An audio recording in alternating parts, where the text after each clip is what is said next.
Novena generación 1887-1907. En la década de 1880 se acentúa el crecimiento de la provincia con la consolidación de la observancia en todos los conventos y la creación del noviciado y estudio en Tucumán. Se construye un nuevo edificio conventual en Córdoba y se completa la edificación de los de Buenos Aires y Tucumán. En 1888 es instituido obispo de Córdoba Fray Reginaldo Toro, que realiza una acción pastoral digna de encomio. En 1889, por iniciativa del padre Marcolino Benavente,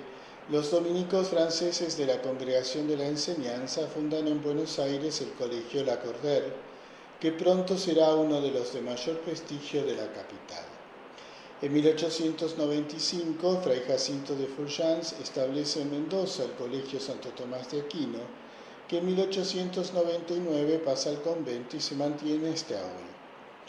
En 1895, el convento de Tucumán funda el primer círculo católico de obreros del noroeste argentino. El siglo XIX termina con dos acontecimientos de importancia. El padre Marcolino Benavente, preconizado obispo de Cuyo, recibe la ordenación episcopal el 12 de marzo de 1829 y en abril, por disposición del visitador general Fray Segundo Fernández, se inaugura en Córdoba un estudio general, unificando las tres casas de estudios que poseía la provincia. Es regente el padre Guastrón y con él enseñan algunos de los profesores ya nombrados: Posada, Roldán, Lichtenberg y otros como Lorenzo Fitzmaurice, Rufino Pucheta, Rafael Aragón y Juan Zurita. En cuanto a religiosas, en 1876 llegan las dominicas francesas de Albi. Posteriormente se fundan en el país tres congregaciones de religiosas terciarias. En 1886 la de San José en Córdoba por Fray Reginaldo Toro. En 1888 la del Santísimo Nombre de Jesús en Tucumán por el Padre Ángel María Guastrón y la Madre María Domingo del Santísimo Sacramento, el Vinapaz de Gallo. En 1895 la del Santísimo Rosario Mendoza por Fray Agustín Ferreiro y la Madre Rosaura Puebla. A lo largo del siglo XIX, la Tercera Orden prosigue en casi todos los conventos y en algunos, como Buenos Aires, Santa Fe y Córdoba, tuvo personajes destacados. La Hermandad de Buenos Aires contó entre sus miembros al presidente de la República, Luis Sáenz Peña. Con el siglo XX se inicia una nueva actividad, el periodismo, que tiene antecedentes como la importante revista La Religión, fundada en Buenos Aires en 1850 por Fray Olegario Correa y el canónigo Federico Neiros, y la Hojita del Rosario, que publicaba el padre Guastrón en Tucumán entre 1887 y 1890. En 1901 aparece el Almanaque Dominicano, dirigido por Fray Gonzalo Costa, con abundante material de lectura. Desde aquellos años, varios conventos editan revistas y periódicos. Ensayos y rumbos, desde 1901 del Colegio de Lacordaire de Buenos Aires, el Lábaro Dominicano, 1912 Mendoza, Ciencia y Virtud, 1905 en Córdoba, La Buena Noticia, 1906 en Tucumán y Santiago del Estero, Verdades y Noticias en Mendoza, Hoja Puntana en San Luis, Hoja Santiagueña en Santiago del Estero, Hoja Mendocina, etc. Entre los colaboradores más asiduos se debe mencionar a los padres Guastrón, Saldaña Retamar, Luis María Cabrera, Gonzalo Costa, Tomás Luque, Juan Romero, Enrique Sison y Jacinto Carrasco. Durante esta generación vamos a encontrar los siguientes provinciales.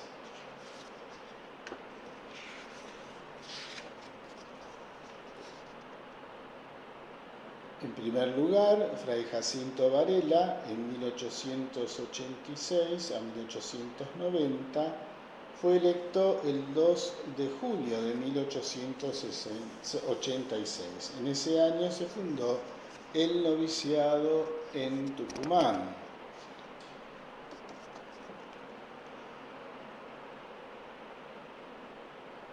El capítulo se celebró en Santa Fe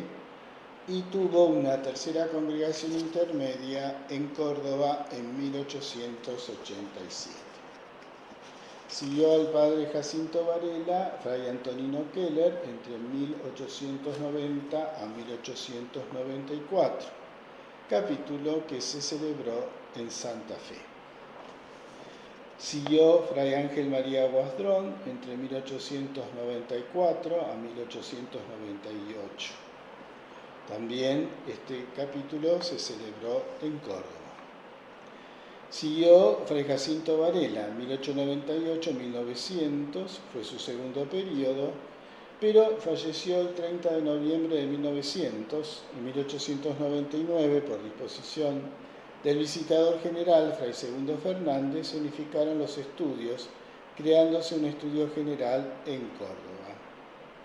Lo sustituyó entre el año 1900 a 1901 el prior de Córdoba como vicario, fray Rufino Pucheta.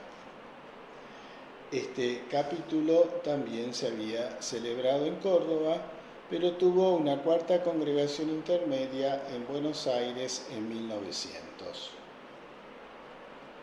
Sigue en un segundo periodo, 1901-1905, fray Ángel María Guasdrón.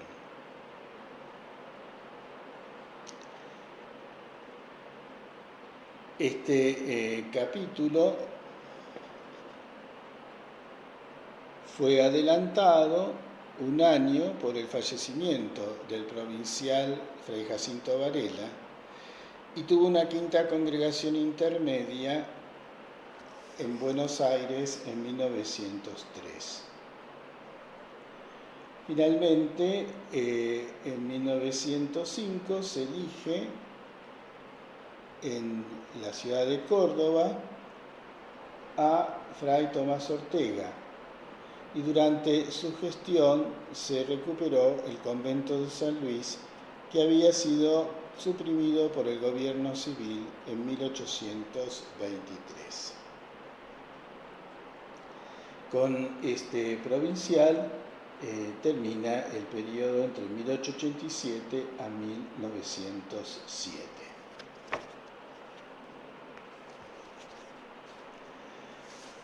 Fray Jacinto Varela, nacido el 11 de agosto de 1836 en Santa María de Vigo, España, Dios en sus altos designios hizo que aquel joven, llamado en el bautismo Tiburcio María, llegara a nuestra patria en el año de 1855, el 22 de enero, después de una navegación por demás penosa. Piadoso como era, tuvo por confesor al insigne padre fray Olegario Correa en nuestra iglesia de Santo Domingo de Buenos Aires, y fue tanta la devoción a su director que el 23 de febrero de ese mismo año de 1855 ingresó en la orden como postulante, recibiendo el hábito de tal el 22 de marzo del mismo año y el de novicio formal en 1858, profesando en 1859. Brillante siempre en su carrera, recibió el presbiterado el 12 de abril de 1861. Secretario del padre Correa, vicario general de la provincia dominica bonaerense, envió a Roma al padre Varela en su nombre y representación, dejando en la ciudad eterna fama de su clarísima inteligencia, de su prudencia y de su capacidad para los más altos cargos de la orden. Y así fue el padre Varela, maestro de novicios, su prior 2 veces, prior y provincial, y maestro en sagrada teología. Predicador insigne y sabio, era el consultor elegido por las altas personalidades, por el clero, por los hombres de letra y por señoras y caballeros. En el sínodo que el señor obispo Álvarez celebró el año 1876, brilló por su ciencia como consultor y por su prudencia, muy luego como examinador sinodal. En la parte material dejó esa obra magnífica del convento de Córdoba, haciendo construir una parte del nuevo claustro que hoy se habita, rememorando en sus arcos, bóvedas y columnatas de elegante estilo la hermosura de los claustros de Santo Domingo de Silos. Dio término a su labor de vida intensa en el bien el 30 de noviembre del año 1900, con la muerte del justo, siendo provincial de nuestra amada provincia bonaerense. Las actas publicadas en este capítulo tuvo las siguientes observaciones.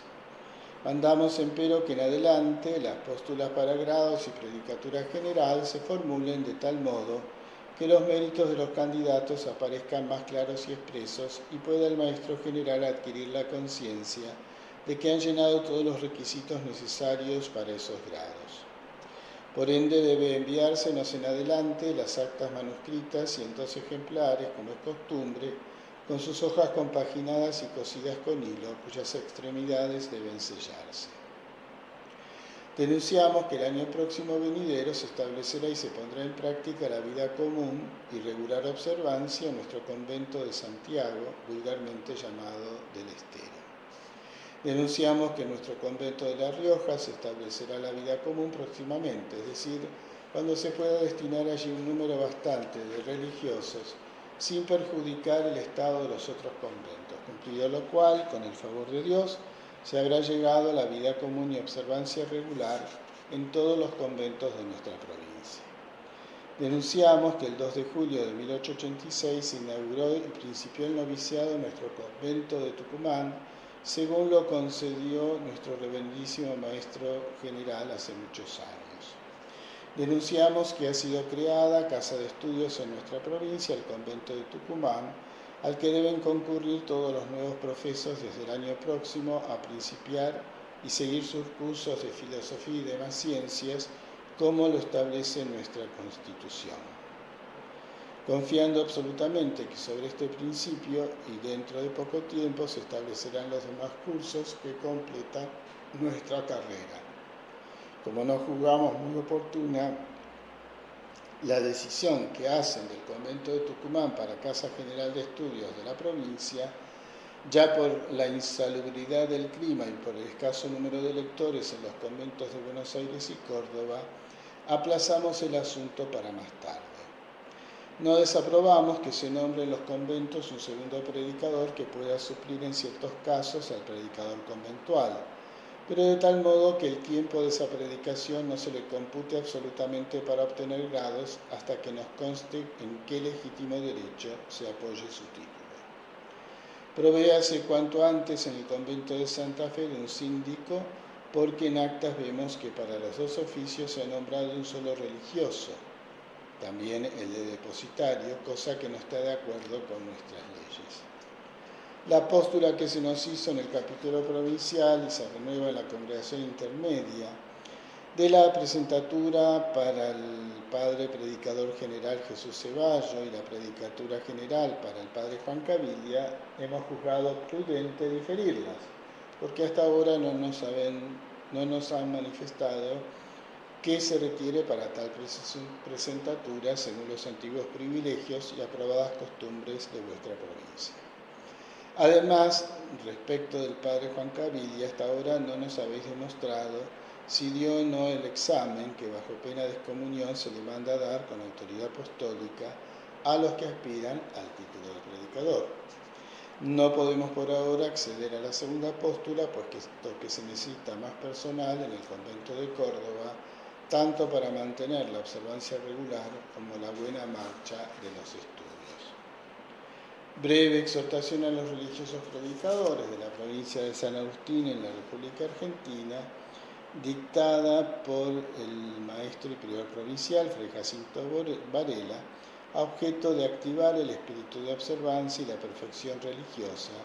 y publicada con motivo de la congregación intermedia celebrada en nuestro convento de la ciudad de Córdoba el día 9 de noviembre, corriente año 1887. Nos, Fray Jacinto Varela, maestro y humilde prior provincial de los predicadores en la República Argentina, a todos nuestros amados priores, maestros presentados, predicadores generales y demás religiosos de la provincia, paz y bendición del Señor. En nuestro capítulo electoral no hemos publicado ordenanzas generales, como ha sido laudable costumbre hacerlo, por no conocer entonces las necesidades principales de nuestros conventos, y hoy que las conocemos otra vez, no las publicamos por haberlas dado ya particulares y precisas a cada uno de ellos en nuestra primera visita oficial. Y ahí la razón por qué ahora nos limitaremos únicamente a exhortaros que trabajéis con asiduidad en la tarea de vuestra justificación, ayudándonos con el estudio de nuestras constituciones, actas de capítulos generales, ordenanzas de provincia y autos de visita que debéis hacer el cotidiano y espiritual manjar de vuestras almas. Y aunque todos estos documentos tengan por objeto estimularlos a la práctica de las virtudes que con la vida común y regular observancia hemos encontrado en los religiosos de nuestros conventos, en mayor o menor perfección según lo permiten en cada una de las circunstancias de actualidad, sin embargo debemos poner en vuestro conocimiento haber notado con profundo dolor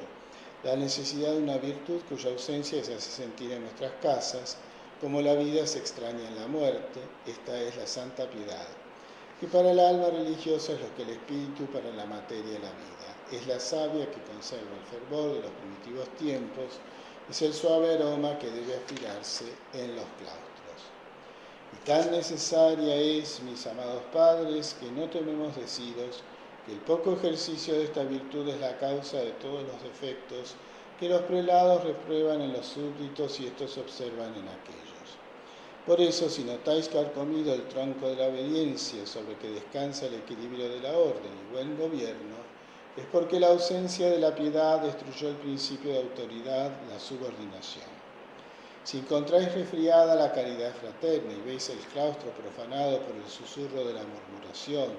de las quejas y de los resentimientos, es porque la ausencia de la piedad le facilitó la entrada e hizo lugar. Si con disgusto advertís que unos que abandonan otros el desempeño de sus empleos y el cumplimiento de sus deberes, por seguir inclinaciones particulares a las ciencias, púlpito confesionario, y por ello se establece el desorden en nuestras casas, buscad y encontraréis en la ausencia de la piedad la sinrazón de no temer la justicia de Dios, y por ella el descuido de lo que importa, un deber en su estado, por el alimento de su propia voluntad y contentamiento.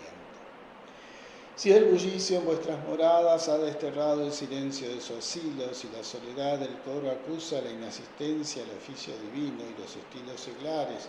usurparon su puesto a la modestia, es porque falta piedad que nutra con la oración el espíritu de observancia. Por fin, mis venerables padres, y tanto otros males existen en vuestros hogares que hacen amarga y fastidiosa la vida en ellos, es porque ha desaparecido casi por completo de entre vosotros la santa piedad, verdadero y espiritual timiama, que es una confección olorosa reservada al culto divino entre los judíos, que se alimenta con la sustancia y esencia de las virtudes religiosas y vive en nuestras almas por el ejercicio de todas ellas. Pues para remediar estas y otras cosas en nuestras comunidades, la imperfección en que de ellas se desprende, para que desaparezcan todas juntas y rápidamente, no es fácil encontrar medio más eficaz y poderoso que la práctica de la virtud de la santa piedad. Y para este fin la recomendamos todos nuestros religiosos y exhortamos a los padres priores se ocupen con grande interés y solicitud de cultivarla y fomentarla en sus respectivos conventos, como esencialmente necesaria, por ser, como hemos dicho ya, la savia que conserva la primitiva vida de las órdenes y el aroma que debe aspirarse en los claustros. Por tanto, y para animaros con el ejemplo al cumplimiento de nuestra exhortación y desempeño de nuestro deber, principiaremos nosotros recordando a los reverendos padres y hermanos que el objeto de la vocación religiosa es la justificación y el fin de la vocación al sacerdocio, la santidad. Y es por eso que las órdenes fundadas en la Iglesia de Dios multiplican los santos en el cielo y estos dejan perfumados los claustros con sus virtudes, y entre ellas una de las que más aman y practican como esencialmente necesaria a la justificación y a la santidad es la piedad, y con ella, y como fruto suyo, la modestia tan propia al religioso y por desventura tan extraña a nosotros. Es la modestia la que regula las acciones del hombre y las ajusta a la piedad. Por eso la necesitamos en el altar y en el coro, en el púlpito y en el confesionario, en el refectorio y en los claustros, en la recreación y en el silencio, ante la gente y en la soledad, afuera y dentro de casa, en el andar, hablar, reír, y en todos los actos y momentos de la vida, y notablemente en los viajes en los que nos rodean gentes de toda condición, que nos observan y escuchan con simulación unos y con interés otros, aquellos para dar armas a su perfidia con nuestros defectos y estos para edificarse con nuestra modestia. Para allí, encarecidamente recomendamos, y considerando nada piadosa la lectura de periódicos y diarios, queremos sea sustituida por los de los libros instructivos y devotos como la más oportuna al religioso y de mayor provecho a la piedad. Es también fruto de esta virtud la atención continua a las lecturas de comunidad en el coro y refectorio de tanta importancia, como sabéis. Y por eso lamentamos un abuso muy general entre nosotros, introducido por desgracia y practicado con preferencia por los prelados,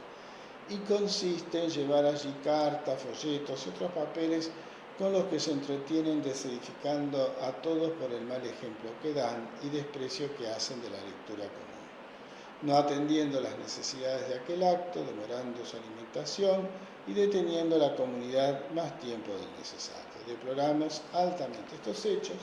lamentamos sus consecuencias y deseando desaparezcan para siempre,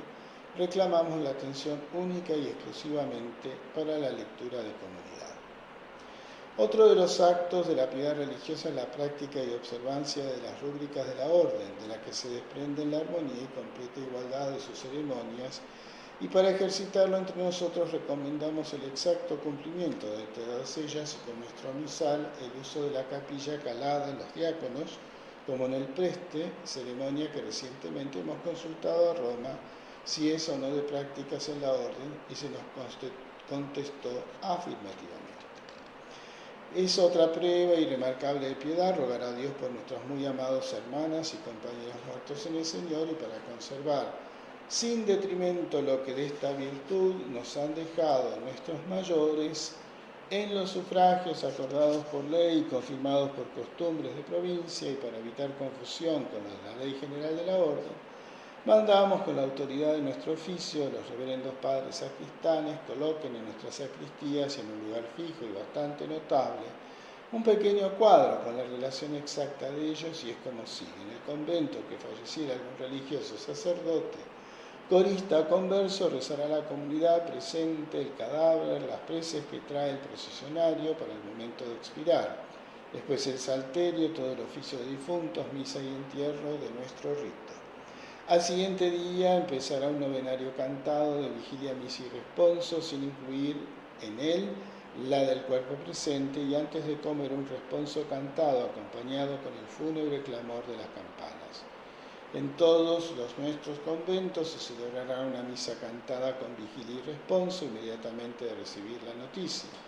Todos los sacerdotes de la provincia celebrarán 3 misas rezadas, los coristas los salmos penitenciales y los conversos un rosario. Recordamos encarecidamente la exactitud en el cumplimiento de este deber. También toca la piedad practicar la caridad con los débiles, evitando la publicidad de sus faltas, y para que nosotros las ejercitemos en este sentido, rogamos a los muy reverendos padres priores registren por sí mismos, por religiosos idóneos, los archivos conventuales e inutilicen cualquier documento que pudiera conservar noticia de la flaqueza y debilidad de nuestros antepasados. Nos parece haber dicho lo suficiente para que convengáis con nosotros que en verdad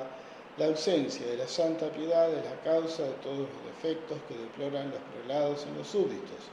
y estos se extrañan en aquellos, y que para exterminarlos rápida y completamente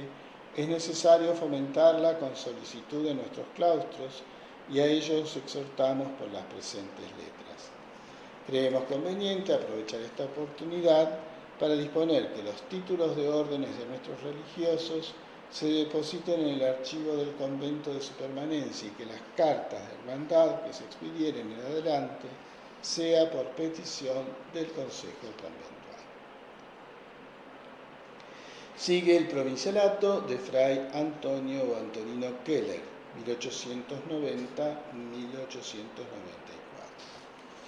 Fray Antonio Antonino Keller, 1850-1910. Nace en San Juan el 23 de diciembre de 1850, profesor simple en Buenos Aires, hijo de ese convento, el 23 de julio de 1867. Se ordena el 3 de mayo de 1873 en San Juan, maestro de novicios en 1873, en 1877, superior y capellán del Rosario, asignado a Mendoza en 1879, capellán del Rosario, procurador superior en San Juan en 1881, procurador y capellán del Rosario, lector de casos de conciencia, primer predicador general, provincial entre 1890 y 1894, fallece en San Juan el 11 de enero de 1910. Denunciamos, dicen las actas, que hemos recibido de la Sagrada Congregación de Obispos irregulares letras de afiliación del muy reverendo Padre Elector Fray Ángel María Guasdrón a la provincia de San Agustín de Buenos Aires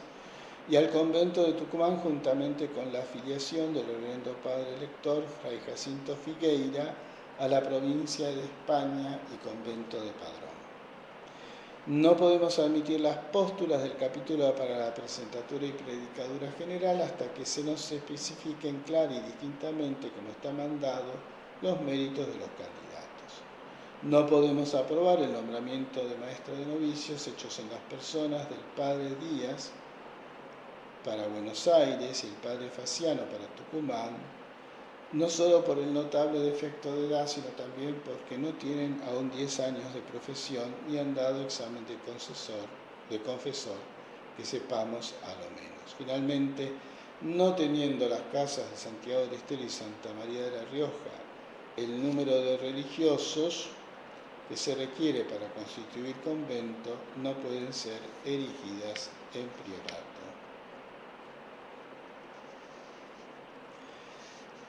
Sigue a este provincialato el de Fray Ángel María Guasdrón entre 1894 a 1898.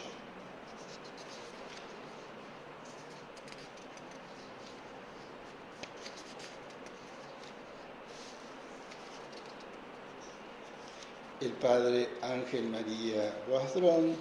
nació en 1845 y falleció en 1924.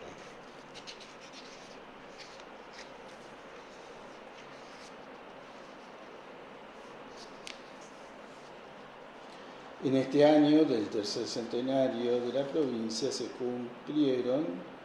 el 16 de octubre el centenario de la muerte del padre Guasdrón. Indudablemente el padre Guasdrón merece un puesto de honor en la historia dominicana de Tucumán, al lado de los frailes de la talla del ilustre fray José Joaquín Pacheco, fundador de este convento,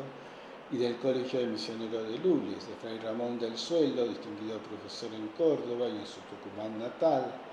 superior del convento en los históricos momentos de la batalla del campo de las Carreras, y a quien cabe el mérito de haber escrito en carta al provincial fray Julián Pedriel la primera crónica de aquella trascendental victoria de Belgrano. De fray José Manuel Pérez, eminente maestro y guía espiritual de varias generaciones tucumanas, 2 veces provincial de los dominicos argentinos, diputado de la legislatura y representante de Tucumán, con otro ilustre varón, el doctor Salustiano Zavalía, en la Convención Nacional de Santa Fe en 1852-1853, y otros personajes de relieve que mantuvieron en alto las banderas de Santo Domingo en esta hermosa tierra, jardín de la República y cuna de la independencia. El padre Boisdron, que pertenecía a la provincia de Francia, fue contactado por el Monseñor Toro, el futuro Monseñor Toro, Reginaldo Toro, que cuando viajó a Europa y visitando al padre Pierson, que era prior del convento de Carpentras en la provincia de Lyon, él lo invitó a venir a la provincia a trabajar apostólicamente en ella, lo que hizo y se radicó finalmente en Tucumán, donde desarrolló una labor ímproba que estuvo suspendida las 2 veces que fue provincial y también cuando debió viajar a Friburgo para organizar la facultad de teología que la orden tendría y tiene todavía allí. El padre Boisdron también se ocupó de la formación en la provincia, primero en Tucumán. De allí van a surgir 2 frailes, vocaciones suyas, como el padre Juan Zurita y el padre Rafael Aragón, a los que envió a ambos a estudiar la Sagrada Escritura a la École Biblique de Jerusalén. El padre Boisdron también fundó, junto con el Mina Paz de Gallo, la Congregación del Santísimo Nombre de Jesús, congregación dedicada especialmente a las huérfanas víctimas de la peste del cólera que asoló a muchos lugares de la Argentina y también en general preocupado por la formación de la mujer. El padre Boisdron murió con la muerte de los justos, frisando los 80 años de edad, precisamente a los 79 años, 10 meses y 6 días. Dejaba en herencia a todos el recuerdo perdurable de una plenitud y de una ejemplaridad de vida y toda una serie de obras realizadas en el más elevado nivel espiritual.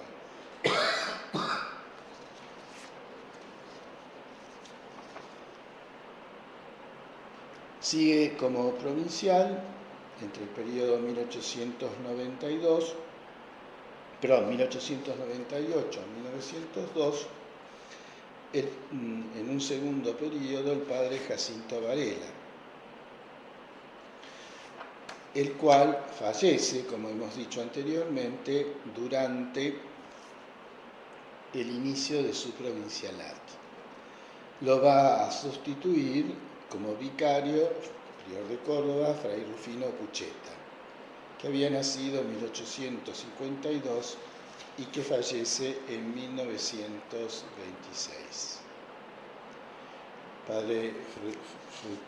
Rufino Pucheta va a ser más tarde también provincial, entre 1917 y 1921. Era maestro en Sagrada Teología. Nació el 16 de noviembre de 1852 en Santa Rosa del Río Primero, Córdoba, hijo del convento cordobés. Profesa el 13 de septiembre de 1873, se ordena el 21 de noviembre de 1876. Procurador, lector de filosofía y capellán del Rosario en 1881, bibliotecario en 1883, lector en teología en 1886, en 1887 es prior, en 1890 depositario de la historia de la provincia, en 1892 regente de estudios, en 1898 superior, lector de Derecho Canónico, prior en 1899, prior en 1907, nuevamente prior en 1916, lector de casos de conciencia, censor de libros, promotor del Rosario Perpetuo, examinador sinodal y confesor de las hermanas y monjas dominicas. Director de la Tercera Orden, fallece en Córdoba el 6 de febrero de 1926. Las actas capitulares promueven el culto al Sagrado Corazón y a San José, insisten en el cuidado de los formandos, tanto en su formación como en la observancia regular. Los frailes deben solicitar el Nihil Obstat en sus publicaciones. Se debe elegir un fraile que reúna el elenco de los privilegios concedidos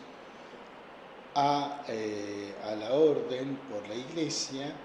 tanto a la vida religiosa como a la vida dominicana. Respecto de los frailes díscolos, se debe aplicar la expulsión conforme a las constituciones. En la congregación intermedia se insiste en la formación permanente en los casos de conciencia, en la actividad misionera y el pedido de agregar al calendario propio la memoria de San Francisco Solano. Hay un segundo periodo de gobierno del padre Boisdron, entre 1901 y 1905, y la visita de Fray Segundo Fernández establece que Córdoba devenga la casa mayor de estudios de la provincia. Se insiste en la formación, en el estudio, la observancia del lugar, el perfecto conocimiento del ceremonial de la orden. Finalmente tenemos como prior provincial al padre Tomás Ortega entre 1905 y 1909. Nació el 6 de enero de 1852 en Mendoza, hizo su primera profesión el 20 de noviembre de 1871 y se ordenó el 21 de noviembre de 1876. Hijo del convento de Córdoba, en 1873 figura como formando en ese convento y en 1877 ya es padre sacristán mayor de la iglesia conventual. En 1879 está asignado a Santa Fe, donde es su prior, procurador, segundo predicador y capellán del Santísimo Rosario. Procurador en Córdoba en 1881, en 1883 es prior del mismo convento, en 1886 director de la Tercera Orden y de nuevo prior en 1887. Maestro de novicios, en 1890 es su prior, en 1894 es prior, en 1898 es profesor de teología y sacristán mayor. En 1899 es su prior, director de la Tercera Orden y bibliotecario. En 1904 es elegido prior de Tucumán, elegido provincial en el periodo de 1905 a 1909. En 1914 es superior de Córdoba, maestro de conversos, síndico de provincia, depositario y cronista conventual. En 1929 estaba asignado a Mendoza, donde falleció el 15 de agosto de 1932. En las actas se insiste en la formación y observancia de los formandos, el cuidado de los archivos, el aspirantado que va a ser enviado a Córdoba, se hace casa prioral a Santiago del Estero, se recupera el convento de San Luis respecto a las de las dificultades del Colegio de Mendoza, se reafirma que el sumo moderador es el prior del convento y se comunica también en estas actas el fallecimiento de Monseñor Toro. Vemos en este periodo de la historia de la provincia el protagonismo, ya al fallecer los tres discípulos del padre Olegario Correa, que fueron Monseñor Toro, Jacinto Varela y el padre Domingo Mercado, el protagonismo que asume el padre Boisdron y también sus discípulos. Veremos cómo en el próximo periodo va a brillar la figura del padre Rafael Aragón, el cual va a llevar a la provincia y todo ese proceso que se había iniciado a mediados del siglo XIX a su punto más alto. Durante ese periodo veremos también la realización de grandes obras en la organización de la provincia y también la construcción de conventos,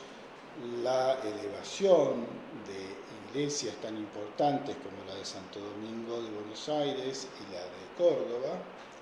a los títulos de basílicas menores, dada la trascendencia en su historia, en su arte, en la importancia en la historia de la nación. Todo esto se realizó en el contexto de las celebraciones del centenario de la independencia, de la Revolución de Mayo y de la independencia nacional, como también la celebración de la confirmación de la orden de su séptimo centenario.